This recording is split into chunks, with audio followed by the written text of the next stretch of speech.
തൃശൂരിൽ എക്സൈസിന്റെ വൻ കഞ്ചാവ് വേട്ട. കൊഴുക്കുള്ളിയിലെ വീട്ടിൽ സൂക്ഷിച്ചിരുന്ന 22 കിലോ കഞ്ചാവ് പിടികൂടി. എക്സൈസ് സംഘത്തെ കണ്ട വീട്ടുടമയായ യുവാവ് ഓടി രക്ഷപ്പെട്ടു. ഇയാൾക്കായുള്ള അന്വേഷണം എക്സൈസ് ഊർജിതമാക്കി. രഹസ്യവിവരത്തെ തുടർന്നായിരുന്നു പരിശോധന. രാവിലെയാണ് തൃശൂർ എക്സൈസ് റേഞ്ച് ഉദ്യോഗസ്ഥർ പരിശോധനയ്ക്കായി വീടിന് സമീപം എത്തിയത്. ഈ സമയത്ത് ബൈക്കിൽ വീട്ടിലേക്ക് വരികയായിരുന്ന വീട്ടുടമ റിക്സൺ എക്സൈസ് സംഘത്തെ കണ്ടതോടെ ബൈക്ക് ഉപേക്ഷിച്ച് ഓടി രക്ഷപ്പെട്ടു. എക്സൈസ് സംഘം വീട്ടിൽ കയറി പരിശോധിച്ചപ്പോഴാണ് വലിയ പാക്കറ്റുകളിലായി സൂക്ഷിച്ചിരുന്ന 22 കിലോ കഞ്ചാവ് കണ്ടെത്തിയത്. പ്രദേശത്തെ ഉത്സവവുമായി ബന്ധപ്പെട്ട് വിൽപ്പനയ്ക്കായി സൂക്ഷിച്ചതാണ് കഞ്ചാവെന്നാണ് നിഗമനം. റിക്സൺ ഒറ്റയ്ക്ക് താമസിച്ചിരുന്ന ഈ വീട്ടിൽ രാത്രികാലങ്ങളിൽ നിരവധി പേർ ബൈക്കുകളിൽ വന്നു പോകുന്നുണ്ടെന്ന വിവരം എക്സൈസിന് ലഭിച്ചിരുന്നതായി എക്സൈസ് ഡെപ്യൂട്ടി കമ്മീഷണർ പറഞ്ഞു.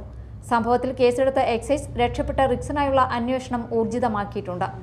റിക്സൺ നേരത്തെയും കഞ്ചാവ് കേസിൽ പ്രതിയാണെന്ന് എക്സൈസ് അറിയിച്ചു. Media time, Thrissur.